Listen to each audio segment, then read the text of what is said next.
नमस्कार प्यारे विद्यार्थियों, मीमांसा गुरुकुल के YouTube चैनल पर आपका पुनः स्वागत है। और जैसे कि हमने पिछले वीडियोस में काफी चर्चा की है कैपिटलिज्म पे, उसका उद्भव कैसे हुआ, उसका प्रचार प्रसार कैसे हुआ, कारण क्या थे, उसके चैलेंज में कौन आया, कम्युनिज्म, सोशलिज्म, इन सब पे हमने बृहद चर्चा की। कैसे कोलोनियलिज्म ने उसे हेल्प किया, वर्ल्ड वॉर में कैसे उसके लेजिटिमेसी, उसकी वैधता पे प्रश्न चिन्ह उठे। और पिछले वीडियो तक हमने देखा था न्यू लिबरलिज्म के बारे में, जिसके प्रणेता आप कह सकते हैं रोनाल्ड रीगन और मार्गरेट थैचर थी इंग्लैंड में। इन्होंने गवर्नमेंट एक्सपेंडिचर को काफी कम किया, टैक्स को काफी कम किया, इस सोच के साथ कि इसके कारण इकोनॉमिक एक्टिविटी में बूम आएगा, और जब बूम आएगा तो ट्रिकल डाउन होगा, उसका लाभ नीचे वाले लोगों को भी मिलेगा। इंडिया में भी ये सोच काफी दिनों तक बलवती थी, ट्रिकल डाउन फैक्टर जिसे कहते हैं। किंतु अब ऐसा माना जाने लगा है कि ट्रिकल डाउन इतना भी प्रभावी नहीं है जब तक कि इफेक्टिव गवर्नमेंट रेगुलेशन ना हो, एंड जब तक government effective social welfare state ना बनाए। तो न्यू लिबरलिज्म तक हम लोगों ने चर्चा कर ली थी। अब हम उसके आगे बढ़ते हैं पोस्ट 1990 में एक बहुत बड़ी घटना घटी थी, वह था 1990। उस दौरान में ही एक तो बर्लिन में जर्मनी में बर्लिन वॉल गिर गई, एंड उसके बाद ही कम्युनिज्म भी समाप्त हो गया, यूएसएसआर का डिसइंटीग्रेशन हो गया। Communism was an economic philosophy which was against capitalism। Capitalism private profit की बात करता है, प्राइवेट प्रॉपर्टी की बात करता है, बहुत जगहों पे कम से कम गवर्नमेंट रेगुलेशन की बात करता है, डीरेगुलेशन की बातें करता है। किंतु कम्युनिज्म उसके उल्टे कहता है कि private property should be abolished, central planning होनी चाहिए, और लोगों को उनके नीड्स के अनुसार उनकी जो भी आवश्यकता है उसे पूर्ति करने का प्रयास किया जाना चाहिए। ऐसे बहुत सारे पॉइंट्स ऑफ डिस्टिंक्शन है बिटवीन कैपिटलिज्म एंड कम्युनिज्म। तो 1990 के बाद जो सबसे बड़ा चैलेंज था कैपिटलिज्म के अगेंस्ट कम्युनिज्म, उसका अवसान हो गया, समाप्त हो गया। उसी मैंने पिछले वीडियो में बताया भी था शायद कि फ्रांसिस फुकुयामा ने उस समय कहा था कि द एंड ऑफ हिस्ट्री, उनकी एक बहुत प्रसिद्ध पुस्तक आई थी द एंड ऑफ हिस्ट्री, माने अब मानवता के लिए जो सबसे अच्छा इकोनॉमिक प्रिंसिपल है वह पता चल चुका है, और वह है कैपिटलिज्म, ऐसा उनका कहना था। तो 1990 के बाद कैपिटलिज्म में और भी बहुत सारे बदलाव आए, उसमें कुछ चीजों को हम देखते हैं। अच्छा, उस दौरान क्या हुआ 1990 में, जैसे कि मैंने बताया कम्युनिज्म का अवसान हो गया, तो बहुत सारे जो कम्युनिस्ट नेशंस थे, यूएसएसआर के बहुत सारे देश थे, रशिया था, आपका कजाकिस्तान था, किर्गिस्तान था, यूक्रेन था, बाल्टिक कंट्रीज की बहुत सारे देश थे। तो इन देशों में या तो क्या कहते हैं कि बिग बैंग रिफॉर्म किए गए, ऐसा माना गया कि तुरंत एकदम सब चेंज करके मार्केट इकोनॉमी लेके आ जाते हैं, फ्री ट्रेड को प्रमोट करते हैं, सो दैट हमारा भी जो स्टैंडर्ड ऑफ लिविंग है, हमारी भी जो इकोनॉमिक प्रॉस्पेरिटी है, वह वेस्टर्न कंट्रीज के समान हो जाएगी। किंतु देखिए, कभी भी, ये मेरा व्यक्तिगत तौर से भी मानना है, और अगर आप ऐतिहासिक घटनाओं का अवलोकन करेंगे तो आप पाएंगे कि कभी भी जो बिग बैंग रिफॉर्म्स होते हैं वह जनरली सक्सेसफुल नहीं होते हैं, और यदि सक्सेसफुल होते भी है तो जो ट्रांजिशन वाला पीरियड रहता है वो बहुत ही कष्टप्रद होता है, उसमें बहुत कठिनाइयां आती है, लोगों को बहुत परेशानियों का सामना करना पड़ता है, कई बार फिर आंदोलन, जन आंदोलन भी शुरू हो जाते हैं। तो बिग बैंग रिफॉर्म से तो लाए गए, जिसके कारण लोगों में बहुत समस्याएं आई, उनके जीवन स्तर उनका उल्टा और खराब हो गया। और या तो स्ट्रक्चरल एडजस्टमेंट प्रोग्राम्स लाए गए, आईएमएफ, जो जिसके बारे में हमने चर्चा की थी, आईएमएफ, वर्ल्ड बैंक, इन लोगों ने क्या किया भाई कि आप अपने फिस्कल डेफिसिट को कम कीजिए, आप ट्रेड को बढ़ाइए, फाइनेंशियल मार्केट को आप डीरेगुलराइज कीजिए, सोशल वेलफेयर स्पेंडिंग आप कम कीजिए। ऐसी बहुत सारी बातों पे उन्होंने ये या तो रोक लगाई या उसे बढ़ावा दिया, जैसे फिस्कल डेफिसिट कम करना, इस बात को बढ़ावा दिया। ट्रेड इंटीग्रेशन को बढ़ाना है, इसको बढ़ावा दिया उन्होंने। आप अपने मार्केट को खोलिए, मार्केट को खोलने का अर्थ क्या हुआ, आप टैरिफ कम कीजिए, इंपोर्ट ड्यूटी आप कम लगाइए, क्वालिटेटिव रिस्ट्रिक्शंस होते हैं उनको आप कम कीजिए। क्वालिटेटिव रिस्ट्रिक्शंस के बारे में भी हमने चर्चा की थी, लाइक आप बहुत हाई स्टैंडर्ड मत रखिए, आप फाइटोसैनिटरी मेजर्स जो होते हैं या क्वालिटी कंट्रोल जो होता है उसको बहुत ज्यादा आप मत रखिए, इतना ज्यादा रख दीजिए कि भाई सामने वाला दे ही ना पाए। ये होता है, लेकिन यूएस यूरोपियन कंट्रीज अभी भी ये करती हैं, और इसी बात पे विकासशील देशों में एक गुस्सा है इनके प्रति। अभी भी देखिए, ये सिर्फ ट्रेड ही में नहीं हो रहा है, ये इनफैक्ट क्लाइमेट चेंज पे भी जो डिस्कशन हो रहे हैं, अभी माना जा रहा है कि आने वाला जो सबसे बड़ा चैलेंज है मानवता के सामने वो है जलवायु परिवर्तन, क्लाइमेट चेंज। तो उस पे भी देखिए कहा यही जाता है कि भाई जो बड़े देश है, विकसित देश है, इन्होंने तो पूरा दोहन कर लिया प्राकृतिक संसाधनों का, नेचुरल रिसोर्सेज का, अपनी जो इकोनॉमिक प्रॉस्पेरिटी इन्होंने अचीव कर ली। अब ये हमें ज्ञान दे रहे हैं, ठीक है, आप ज्ञान दे रहे हैं, आप कह रहे हैं कि आप अपना प्रदूषण कम कीजिए। जैसे भारत में भी देखिए कार्बन न्यूट्रलिटी की बातें हो रही है, 2070 में गोल रखा गया है कि कार्बन का जो उत्सर्जन होगा, नेट उत्सर्जन, नेट न्यूट्रलिटी जिसे कह सकते हैं, नेट न्यूट्रलिटी हम अचीव करेंगे। माने कार्बन का उत्सर्जन तो होगा, लेकिन उसको एब्जॉर्ब करने के लिए हम मैकेनिज्म्स बनाएंगे सो दैट जितना उत्सर्जन हो रहा है उतना ही हम एब्जॉर्ब कर सकें, तो जीरो हो जाए। तो 2070 में भारत का गोल है, आई थिंक 2050 में चाइना का गोल है कार्बन न्यूट्रलिटी का। लेकिन इसके लिए जो टेक्नोलॉजी चाहिए, इसके लिए जो पैसा चाहिए, फंड चाहिए, ये विकसित देश कमिट तो करते हैं हम देंगे, लेकिन आप अगर उसका एनालिसिस करेंगे तो पाएंगे कि जो कमिटमेंट है उसके बनिस्बत बहुत ही कम वो लोग माने टेक्नोलॉजी ट्रांसफर कर रहे हैं, पैसे दे रहे हैं डेवलपिंग देशों को। तो कहने का ये अर्थ है कि उस दौरान पे ऐसे बहुत सारे चेंजेस आए। कम्युनिज्म के अवसान के बाद कम्युनिस्ट देशों में क्या हुआ, फिर कैपिटलिस्ट देशों में भी कुछ चेंजेस आपको देखने को मिल सकते हैं। एक तो आया NAFTA, north Atlantic free trade agreement. इसमें थे देश US, Canada and Mexico. Mexico was a developing country, it is still a developing country.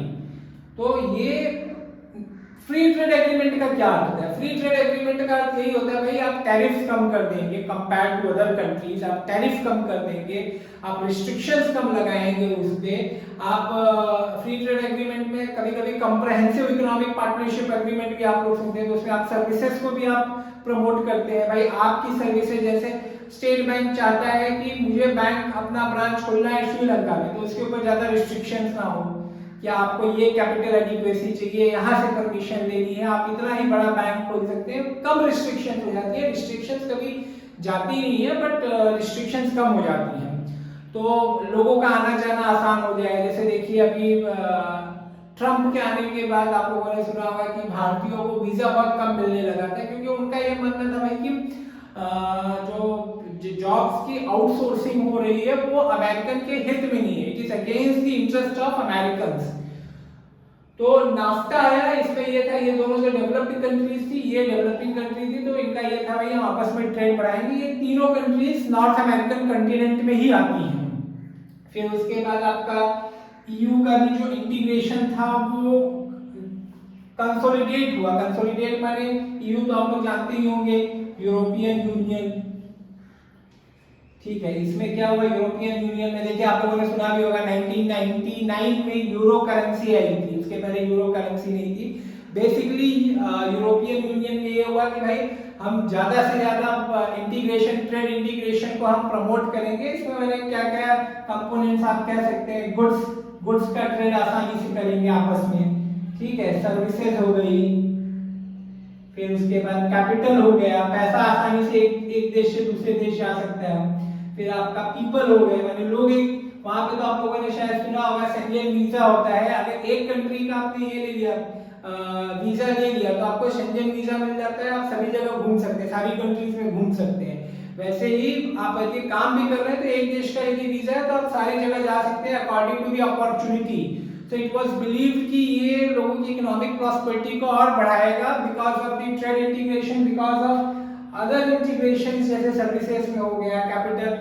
माना ये जाता है कि भाई जैसे जैसे कंपटीशन बढ़ता है तो इनोवेशन आता है, नवाचार आता है, ठीक है, और उसके साथ साथ सर्विस अच्छी होती है और प्राइसेस कॉस्ट भी कम होता है। लोग एफिशिएंसी बढ़ाते हैं, अपने काम करने की जो एफिशिएंसी है वो बढ़ाते हैं। अभी देखिए फाइनेंशियल सेक्टर में देखिए इंटरनेट और गवर्नमेंट का जो पूरा एक इकोसिस्टम बना है, उसके कारण देखिए कितने इनोवेशंस हो गए हैं। UPI it is a revolutionary product, ठीक है।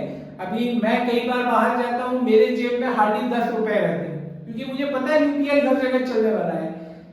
बहुत ही कम ऐसी जगह है जहाँ पे यूपीआई ना चलता हो। एक रिक्शा हो गया, वहां पे भी अगर आप देखेंगे ऑटो वाले भी लगा के रखते हैं पेटीएम का बार कोड, गूगल का बार कोड। तो ये सब इनोवेशन है ना।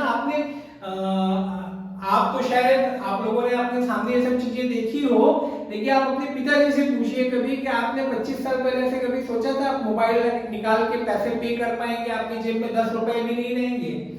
तो उनके लिए तो भाई चेंज बहुत वास्ट चेंज हुआ है। The change is vast. I have observed it first hand, right? तो मैंने तो देखा है, लेकिन चेंज ऐसे होता रहता है कि हमको समझ में नहीं आता। धीरे धीरे धीरे होते रहेगा तो हम उसमें माने अडेप्ट होते जाते हैं, हम समझ नहीं पाते। लेकिन अगर समझ लीजिए 25 साल पहले के कालखंड से आप अपने पिताजी या घर में किसी को लेके सीधे 2022 में लेके आएंगे तो वो तो चमत्कृत हो जाएंगे, विस्मित हो जाएंगे कि भाई ये सब इतना चेंज कैसे हो गया। It's just because of all the innovations. Internet हो गया, फिर बहुत सारे ऐसे इनोवेशन आई, मोबाइल टेक्नोलॉजी, तो ईयू आया। और उसके बाद जो सबसे बड़ा चेंज आया वो था गेट, जो था general agreement on tariffs and trade, वो बदल के हो गया डब्ल्यूटीओ में 1995 में। ये WTO was more effective in the sense, अगर आप डब्ल्यूटीओ की मेंबरशिप ले रहे हैं तो आपको उसके सारे जो कंडीशंस हैं वो माननी पड़ेगी, ठीक है। आइदर एक्सेप्ट इट फुली और यू रिजेक्ट इट।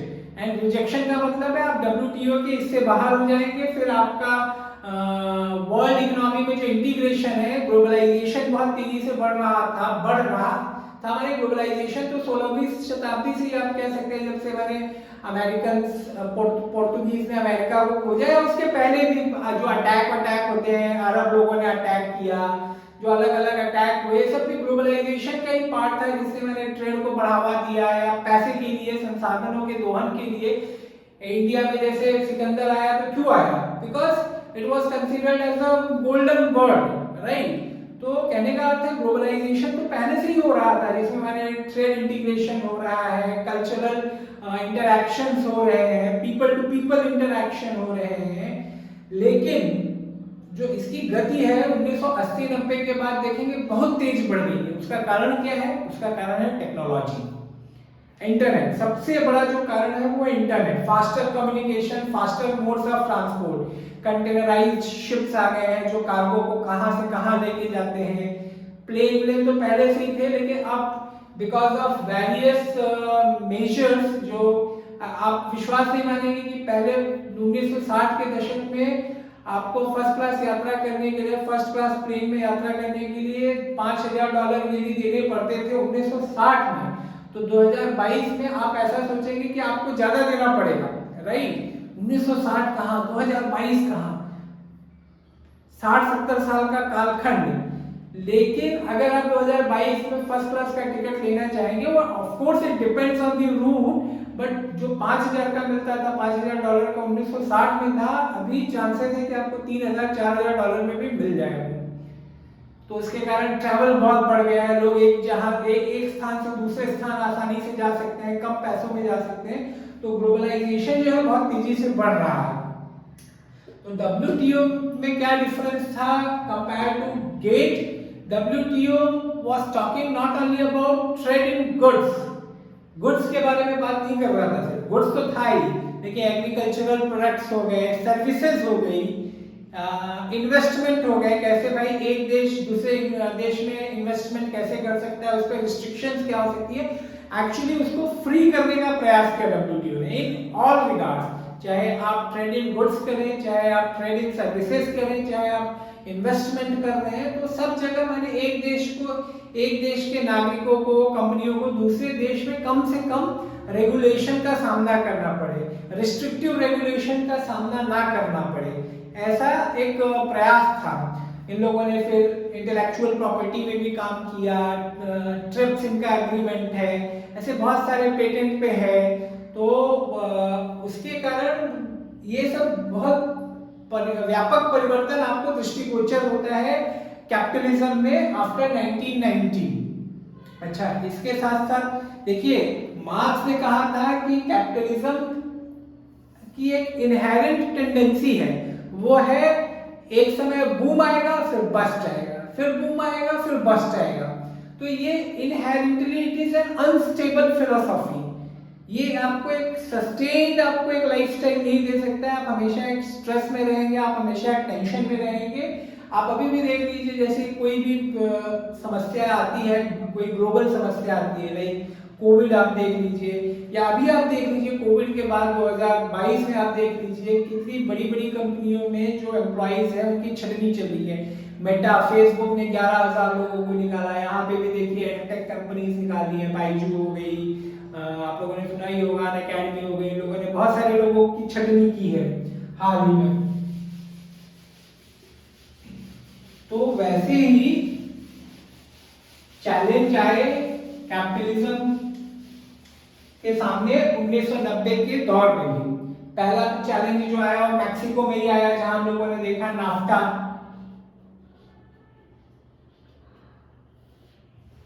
तो जब रेगुलेशंस कम कर दिए गए, इन्वेस्टमेंट हो गया, फाइनेंशियल जो रिस्ट्रिक्शंस थी, तो मैक्सिको मैंने आप लोगों को पहले ही बताया था कि एक डेवलपिंग कंट्री थी।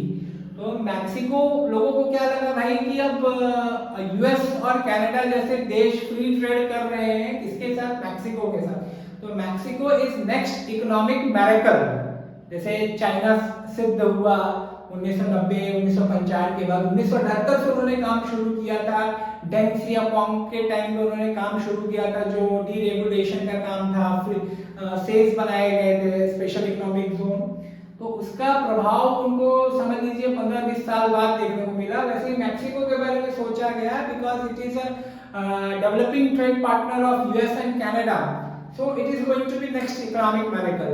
तो वहां पे कैसा होता है, जब ऐसा सोचा जाता है ना, तो वहां पे एसेट बबल आ जाता है। एसेट बबल का क्या मतलब होता है? एसेट प्राइस बबल का क्या अर्थ होता है कि बहुत सारे लोग पैसा अपना लगाना वहां शुरू करते हैं, ठीक है।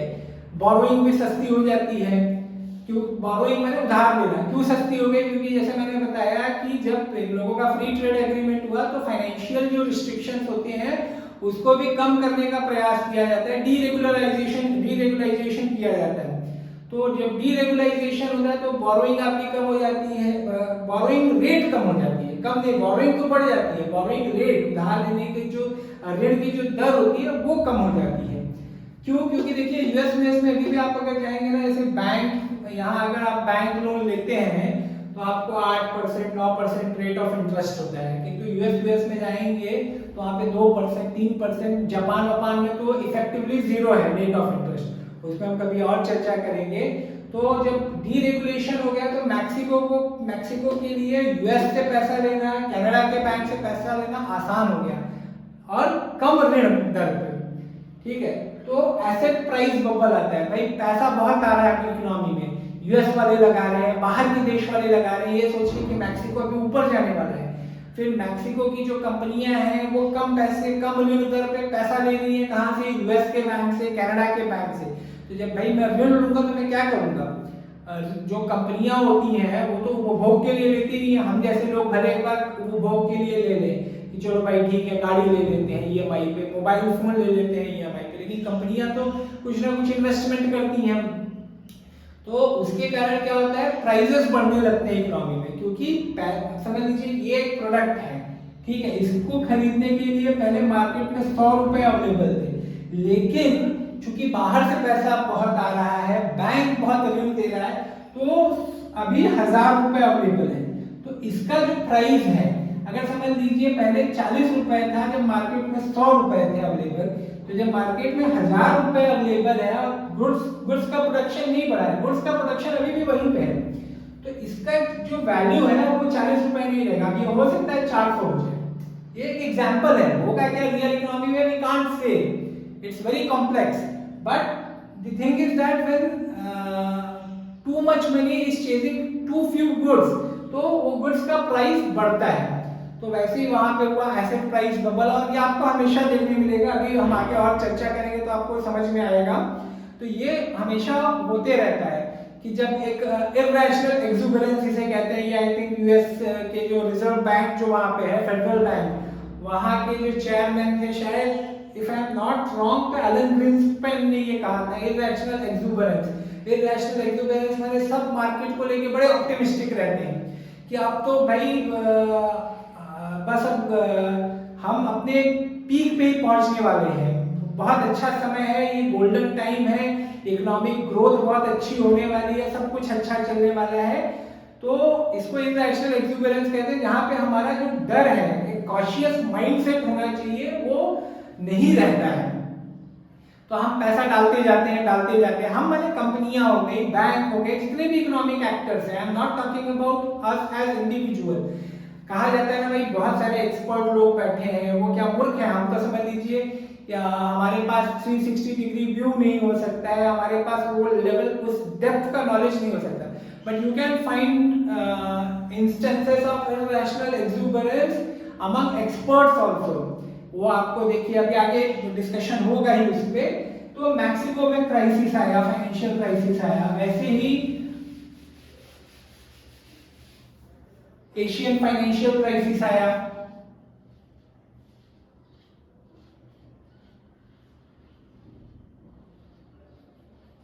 बट इस पे हम बाद में चर्चा करेंगे, उसके पहले हम चर्चा कर लेते हैं यूएस में जो .com बबल आया था।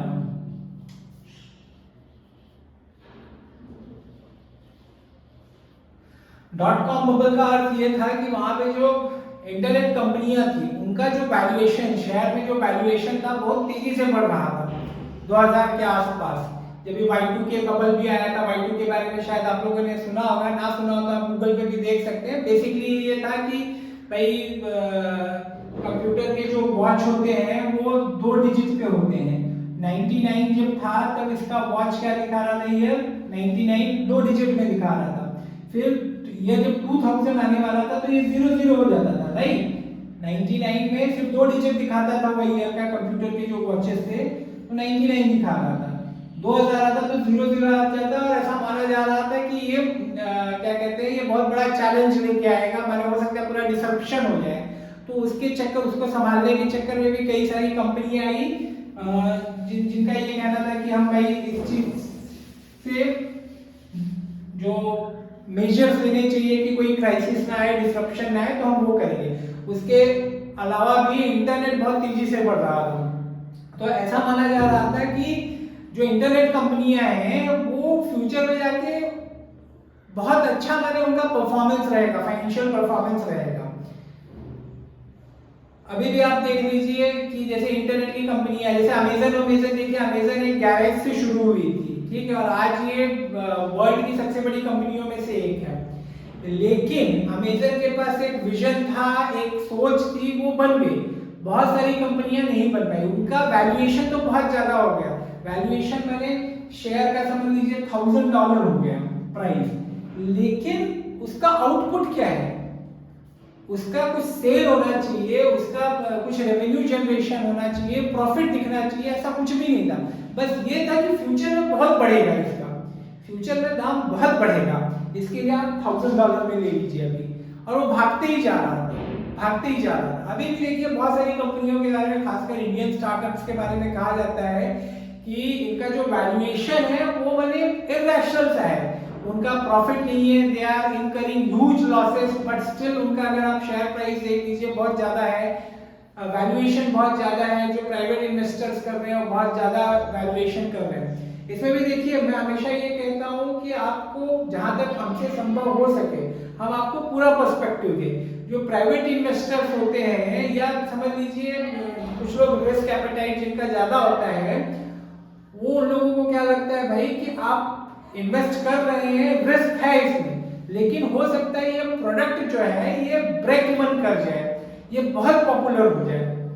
तो आपने रिस्क तो लिया है नो डाउट, लेकिन अगर आपने $1000 का लिया है तो हो सकता है $5000 का हो जाए, क्योंकि पहले तो आपको लॉस सहना ही पड़ेगा। लॉस माने आप प्रोडक्ट नया लेके आए हैं, उसकी मार्केटिंग कर रहे हैं। देखिए जो बड़ी बड़ी कंपनियां हैं वो बहुत बड़ी बड़ी सेलिब्रिटीज को रोपिंग करती हैं टू प्रमोट देयर प्रोडक्ट। तो बड़ी बड़ी सेलिब्रिटी हो गई, वो पैसा बहुत लेती हैं। आईपीएल का ये लोग स्पॉन्सरशिप लेते हैं, वर्ल्ड कप का स्पॉन्सरशिप लेते हैं। तो इनकी क्या सोच रहती है कि भाई लोगों को पता चले। अब मेरे बारे में, हमारे चैनल के बारे में देखिए, लोगों को नहीं पता है तो लोग अभी नहीं देख रहे। हो सकता है अगर हम लोग अच्छी क्वालिटी दे रहे हैं, भाई हमारे पास तो पैसा है नहीं कि हम मार्केटिंग करें, किंतु यदि हम अच्छी क्वालिटी करें, आप लोग अगर वर्ड ऑफ माउथ पब्लिसिटी करें तो हो सकता है हमारा चैनल चले, ठीक है। किंतु कहने का क्या अर्थ है कि मार्केटिंग के लिए पैसा बहुत लगाते हैं। तो मार्केटिंग के लिए जब पैसा बहुत लगाओगे तो आपका लॉस होगा ही, आपका रेवेन्यू इतना नहीं है बट आपका एक्सपेंडिचर ज्यादा है। तो लेकिन जो रिस्क एपेटाइट जिनका अच्छा था वो सोचते हैं भाई आज ठीक है, आज इनका रेवेन्यू कम है, एक्सपेंडिचर ज्यादा है। देखिए एक बार इनके पास एक फिजिबल ऑडियंस आ गई, एक फिजिबल कस्टमर बेस आ गया, तो इनका एक्सपेंडिचर यही रहेगा, रेवेन्यू यहाँ पहुंच जाएगा, फिर हम लोग फायदे में रहेंगे। तो डॉट कॉम बबल का यही अर्थ था, भाई लोगों ने पैसा तो लगाया, कोई भी कंपनी जिसके आगे डॉट कॉम लगा है, लोग पागल की तरह पैसा लगा रहे थे in the anticipation of windfall gain in near future. But ऐसा हुआ नहीं, उनके पास कोई मार्केट आया नहीं, उनकी सेल बढ़ी नहीं, पैसा डूब गया। ऐसे ही एशियन फाइनेंशियल क्राइसिस हुआ था 1997 में, वहां पे भी ऐसे ही हुआ था। इन देशों में Asian financial crisis basically Malaysia,